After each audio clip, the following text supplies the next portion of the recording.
Stand easy, Jack. Well, at least you didn't get any uglier, Zeb. Sorry, I can't say the same for you, General. You sure did stir things up in Washington, taking the Sioux side in all this. You damn sure better be right. Jack, I think I know your side in this. Give me a few minutes with Zeb here, and then we'll hold a briefing session. Sir.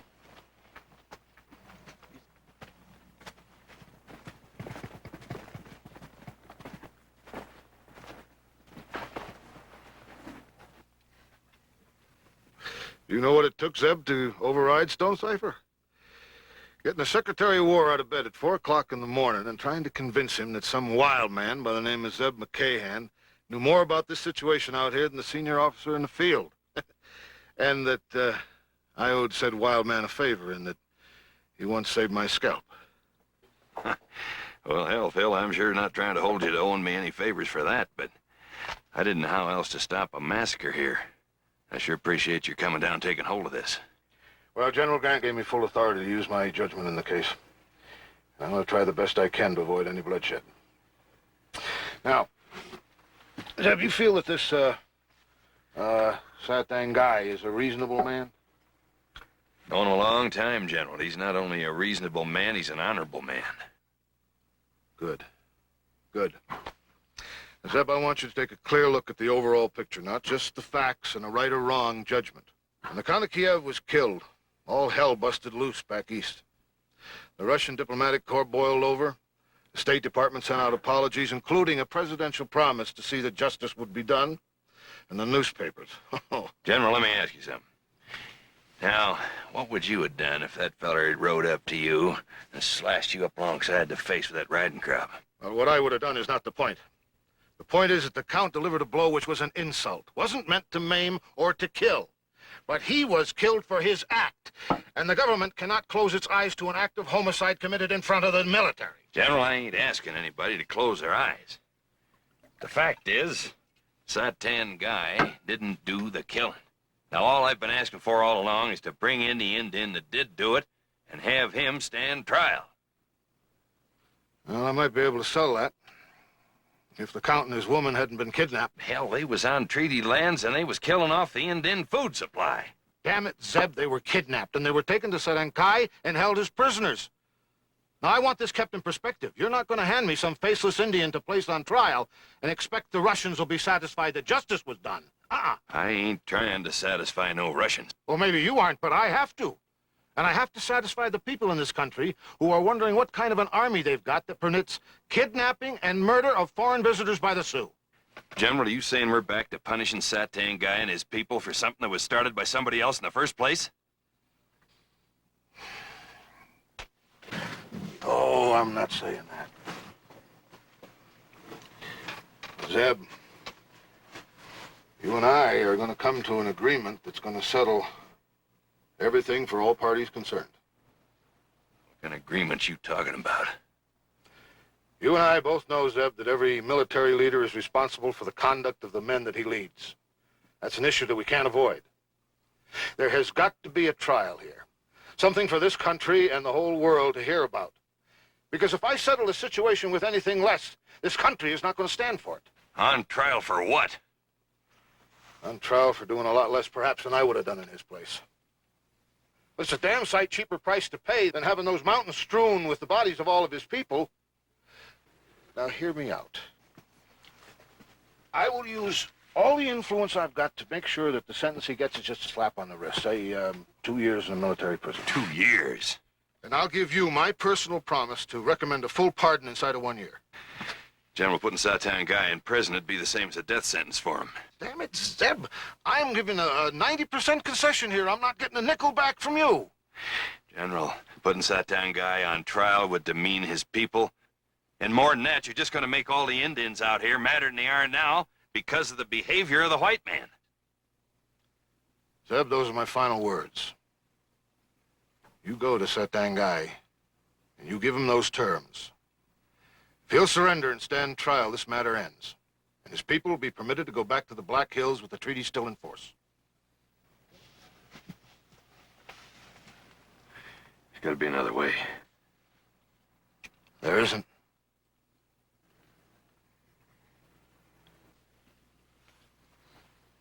Zeb, I owe you my life.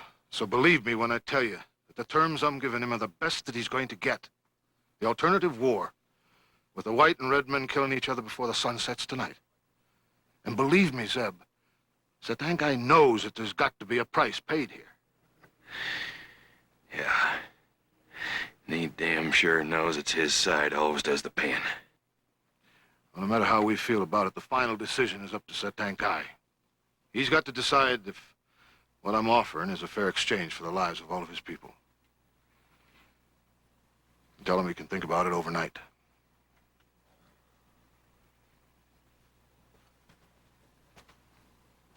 I'll expect both you and that guy here at mid-morning tomorrow with his answer. Thanks, General.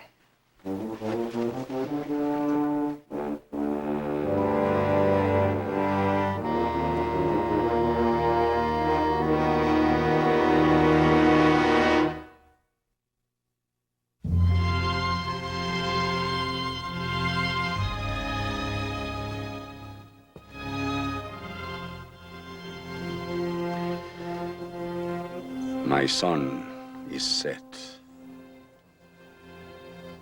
My day is done. Darkness is stealing over me. Before I lie down to rise no more, I will speak. Hear me.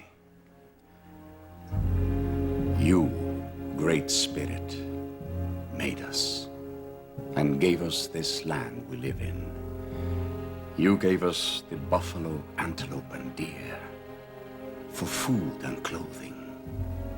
Our hunting grounds stretched from the Mississippi to the great mountains. We were free as the winds and heard no man's commands. Our children were many, and our herds were large. Our old men talked with spirits and made good medicine. Where the teepee was, there we stayed. No house imprisoned us. No one said, "To this line is my land, to that is yours."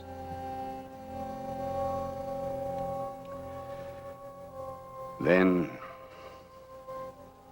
the white man came to our hunting grounds, a stranger. We gave him meat and presents and told him to go in peace. He looked on our women and stayed to live in our teepees. His fellows came to build the roads across our hunting grounds. He brought among us the mysterious iron that shoots. He brought with him the magic water that makes men foolish.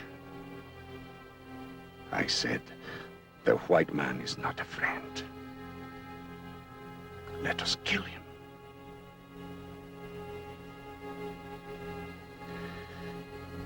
But their numbers were greater than blades of grass. They took away the buffalo and shot down our best warriors. They wiped the trails of our people from the face of the prairies. They forced our children to forsake the ways of their fathers.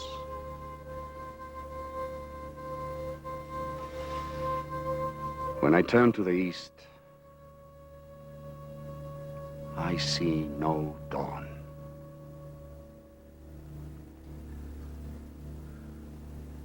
When I turn to the west, the approaching night hides all.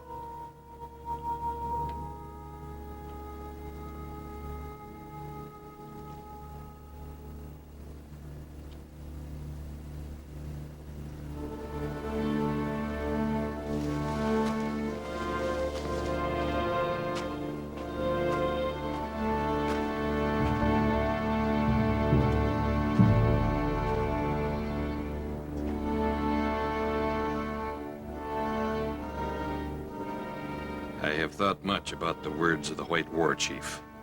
Satangai, perhaps at the trial, they will see the wrong of it. They will see that the fault was not yours. Do not believe it.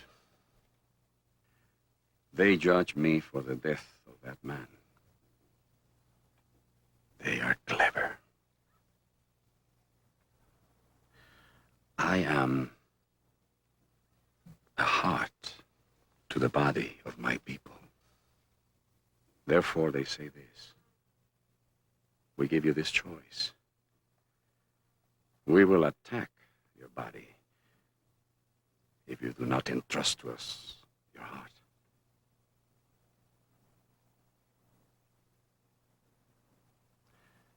But there is no trust, no justice. So I will not go to their justice. I will not leave this, my people. I will stay here with them.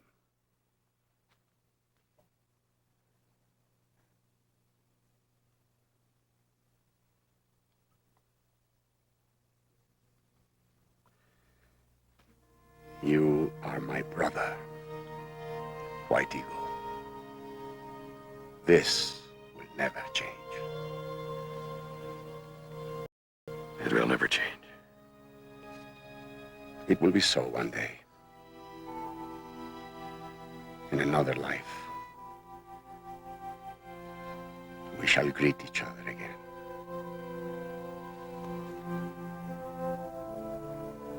It shall be so.